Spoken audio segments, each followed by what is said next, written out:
Hello, we are at our LGBTQ plus children's literature module or class or week, and just wanted to kind of give a couple of terms here. So some of it is we all have seen a million times, but just in case, so LGBTQ plus has been used for several years now.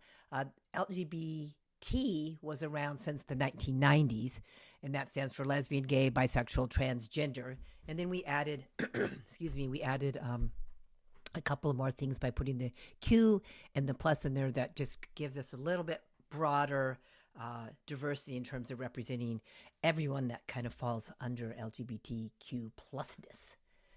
So queer is an umbrella term for all of this, actually, that is now being put into use. It was basically was a definition. Queer is like if you're not heterosexual or cisgender, right? So cisgender is if you kind of look and dress and act like the gender you were born with or the sex you were born with. So queer was used back in my time as like a mean word, a really mean word for people to throw at individuals in the LGBTQ community. But now it's being used very widely for just kind of, again, a catch-all, just like for everything and a little bit more. So it is considered an umbrella term, and it's been used more often, but it sometimes still could be thrown out there as a derogatory or kind of a mean word. So as we're going into more terms here, I just thought I would kind of break down the newer LGBTQ flag. So I just picked this up today, the definition. It was designed in 2018 by this guy named Daniel, and he used the old rainbow flag, which was just kind of a literal hues of the rainbow. And he added a couple of other things to make it more inclusive and a little more progressive in terms of recognizing some of the issues that concern all communities and certainly the LGBTQ community. So the black and the brown part of the flag is to represent marginalized LGBTQ people of color, and the pink and light blue and white, those are colors of the, can I go back? No, I can't go back, darn it. Those are the colors of the transgender pride flag. So it's kind of all been meshed together, and it just is a little more inclusive. And you're asking why there's concerns about inclusiveness and LGBTQ goings on, right? And we can see in the news. I just grabbed this when I was redoing this lecture this morning. So this is from April 29th, 2023 in Montana.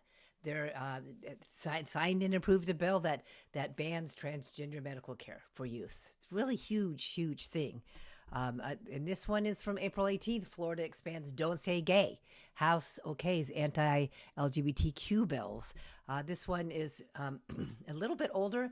What is it? April 1st. So the big thing happening in Tennessee, where drag queens fight back against what they've have a law that they've enacted that is actually temporarily on hold right now, that makes adult cabaret entertainment a felony. Which, so basically, you're saying, hey, yeah, if you dress in drag and you're in cabarets, then you can get a pretty big fine. And the first time, I think it was go to jail for up to 6 months, and then it can be a couple years after that. So there are concerns to really totally try to get some things going that make us embrace the diversity of our society. And there's been some real backlash. I'm sure all of it has been in some of your feeds, or you're all aware of some of the crazy things that are going on relative to more transgender stuff, but certainly always LGBTQ stuff in general.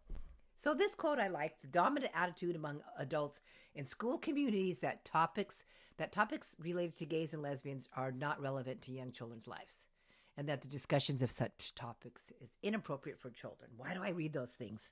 I should just say, okay, so basically the whole idea is that we don't need to shove all this in kids' faces, right?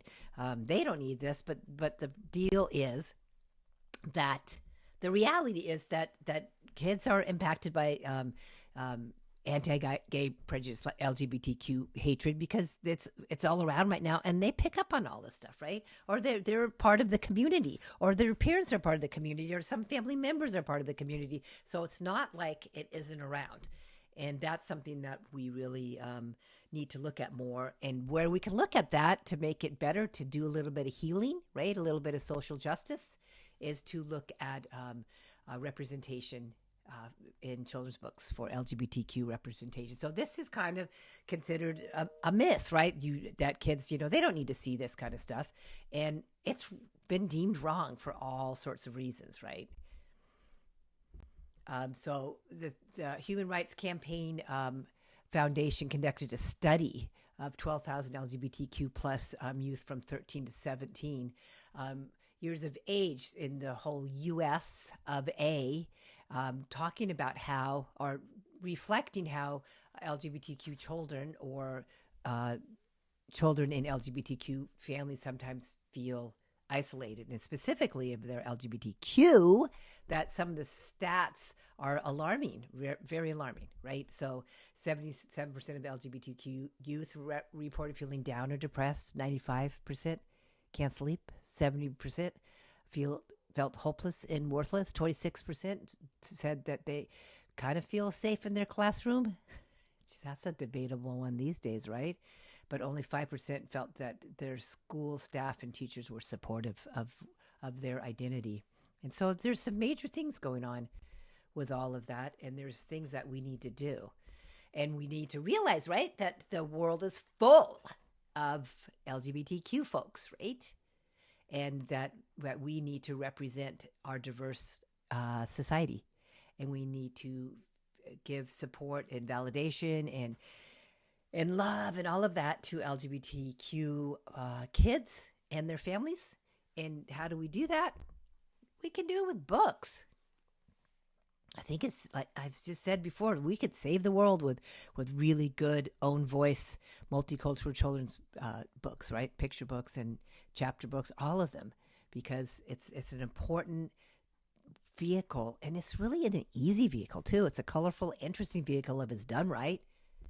So that is really just the thrust of it, right? Is that when we look at all of the cultures we're talking about, was like, how do we counter some of the hatred that's out there? And, you think it's going to go away?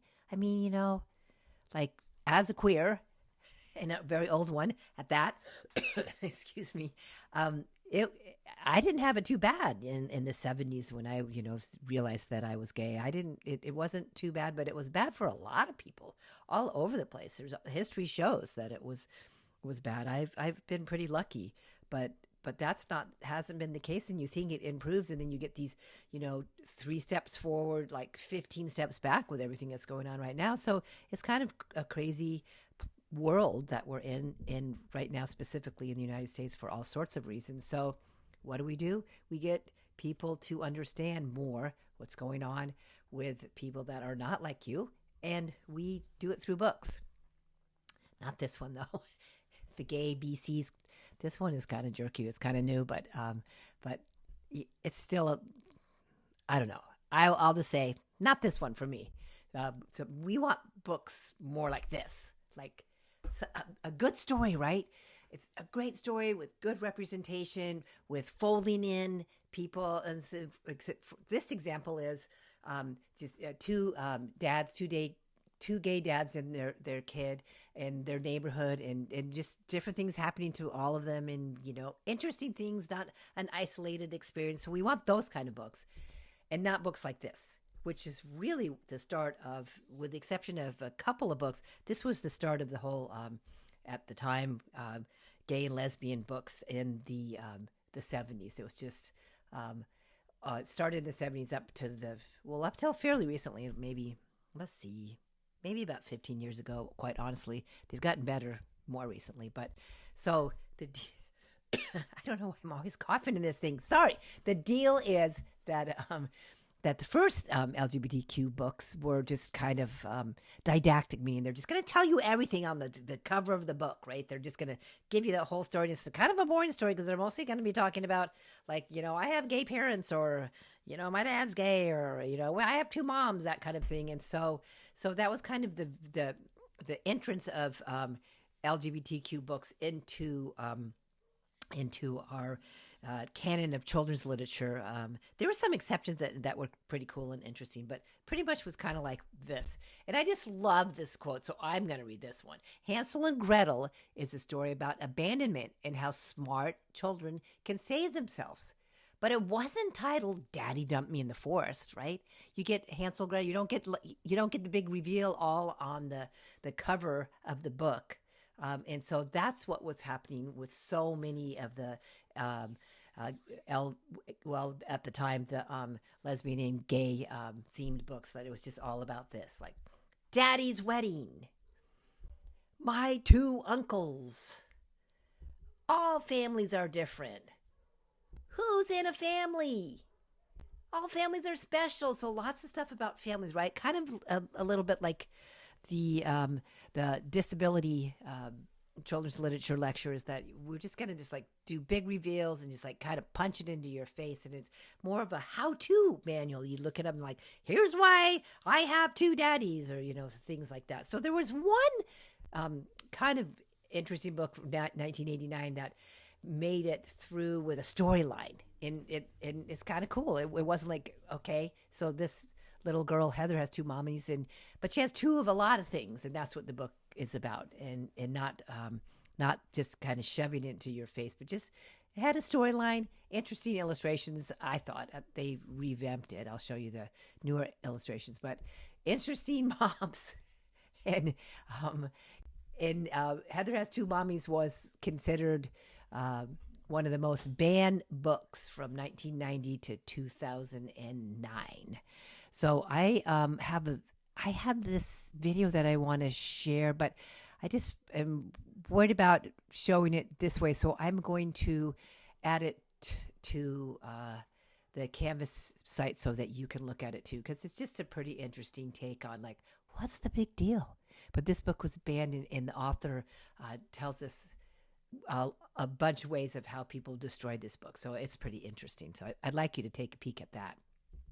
So it got updated when in 2016, when the Supreme Court said, yeah, you can same sex, so same genders can marry, and ta-da. So this is kind of a more whimsical look at this the same book. I personally like that kind of 90s vibe with it. So what's great is that the books aren't so much like they were in the 70s and the 80s and even in the 90s. We now have LGBTQ books that are like, hello, they got good stories, right? They got good illustrations. They're not just trying to cram concepts into your little brain so that you'll get the whole idea. So it's really changed. It's really been exciting, and certainly there's new books that, that's not going to be in my library, but I mean, there's certainly a place for it. Maybe are those the Barbie just came out with a great new Barbie that has Down syndrome, right? Oh my gosh, it's so cool. I have a niece with Down syndrome, and I mean, her mother's over the moon that there's some representation, right? That's all we talk about is representation. So maybe these are they kind of look like lesbian Barbie dolls, don't they? A little bit. Anyway, so there's fabulous books that have been out for a while. This is one of the most banned books ever, and it's based on a true story. Tango and Tango Makes Three. Great story at the zoo in Central Park, where two male penguins who were companions wanted to have a little penguin baby. They kept laying on rocks and making nests, and so it's a great story. And it's out there, but they also were kind of isolated, and you never saw them with the rest of the penguins. They were just kind of by themselves. So interesting nuances to all the books. So we're getting there. We're getting there. transgender stories are coming, and with interesting tales like this one when Aiden became a brother. I mean, it's just some cool stuff. Award winning. Look at these are. I mean, they got everyone. The Belpura Award, Stonewall. I don't know what that top one is. So just some good. That's a chapter book. So young adult.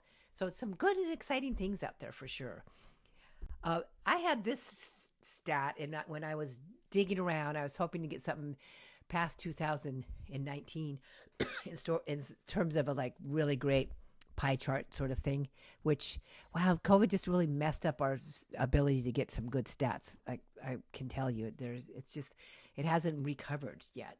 I know that sounds weird, but it was so easy to get more up-to-date things. But I'm certain that this is fairly reflective still, and things have gotten a little bit better. But when you kind of just even look at this, so we say, okay, things are better. So here's 2019 book awards for children and young adult literature. And the Stonewall Book Awards is the LGBTQ Book Award. So, but when you see some of the breakdown of the stuff, so that the bright blue, so the light blue here, that's 20% female characters that are cisgender in these books. So meaning there's that they're straight. They're kind of present as straight, right? Or they are, well, they're not straight. I mean, they're just like look like they're straight. How's that? Okay. And so we have 20%. That's good. So then we have the kind of straight looking, but still gay guys at 50%. So we still see the disparity of more male representation than female representation, right? And then when we're looking at some transgender female character, so that's the dark green. Yeah, boom, 8% for male. That red, 4%. Where's that 4%? Oh no, female is at 4%. So see, we're still for both male and female transgender stuff. What I guess I'm saying and getting it all messed up is that we're improving, right? We're improving in terms of some representation, and these are specifically awards to specific LGBTQ books. So it's still like just an isolated sort of pocket of books, right? So what we want to do is to spread those out and fold in LGBTQ characters and all sorts of stories and all sorts of books. And so it's getting better. It's getting better, but there's still so much more to be done with this genre of children's literature. And I think we can do it. I think there's a long way to go, but leaps and bounds. It's gotten quite a bit better. I'm going to show you some book covers. So again, the question I ask,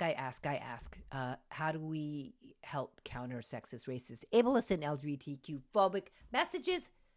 You already know the answer. Change the message, right? So we want that acceptance and we want that empathy. We want all of that. We want all of that for our kids. We want representation. And happily, there's more stuff out there. I think this might be better than that gay ABC book. This one's just cuter and it's more interesting. It has some storyline to it. So it's all over the place in terms of reflecting representation in children's books. And of course, you're going to do it in a developmentally appropriate way, right? We don't want that my goblin was gay kind of didactic stuff, right? We want just sweet stories and scary stories and interesting stories and bad guys and good guys, and we want all of that, right?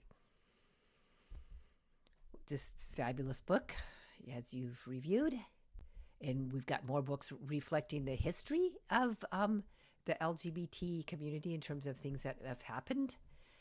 So that's really, really, really cool. Just interesting, developmentally appropriate for the age group books. They're out there.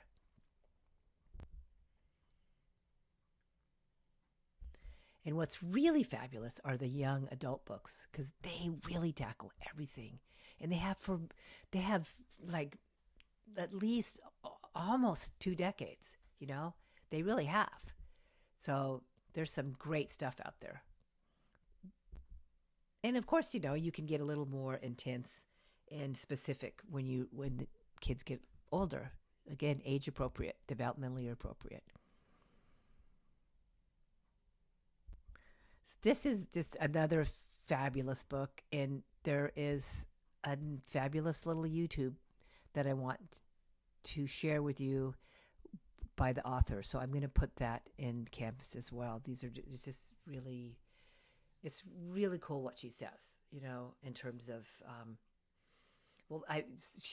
so this is an author that's written all sorts of fabulous books, and her illustrations are so beautiful. She's covered all sorts of different subject matter. And so she goes around, Patricia Polacco, and she goes around to classrooms and reads her books and does all this really cool stuff. So I'm just going to tell you what happened. So in this particular case, she was inspired to write this book because she went to a classroom, and kids got up. It was a pretty exciting thing because she's a very well-known author, so she's a big deal out there. And so before she came, the kids had written stories about their families and came up, and they were like second graders or maybe even first graders, and they said a little bit about their family. And a little girl was starting to step up to the front of the room, and the teacher's aide, apparently, or a parent that was helping out, stopped her from going up and presenting her family because she said, "You're not from a real family," because she had two moms. And that was a while ago, so, nobody stepped in. Where was the teacher saying, hello, you kidding me? And so Patricia Polacco was just devastated. She stayed quiet about it, but she was just horrified that because you could see the look on the girl's face and just all of that. So she was inspired to write this book about different families and stuff, and it was actually, of course, banned a million times. And so that's just, so what Patricia Polacco said, I'm rambling on here, but she's just said, it's not that we don't want to use the word like that we need to tolerate or have tolerance for people different than us, because that just sounds like that sounds pretty awful, just tolerating someone, right? So she's saying that just representation in children's books gives us the ability to embrace other individuals, embrace other identities, embrace other cultures and ethnicities. That whole windows and mirrors thing, right, is that we get ourselves educated on other identities, and then we get confirmed about our identity. We feel love, right? We feel that love. So again, a long way to go, and it's sad to see some of the setbacks that we're having right now. Right now, it's a scary world for people in so many ways. It's a scary world for so many of our identities and cultures and ethnicities. And I'm just talking about the United States. If you just Google LGBTQ politics, which I did this morning in some other countries, and I don't even want to compare, but there's some pretty awful stuff going on. Pretty awful. I'll just let you look because I don't want to talk about it. But major awfulness in terms of how people are treating their LGBTQ citizens. So representation, baby, that's all we need with this, right? Thanks for letting me ramble, and I'll talk to you again.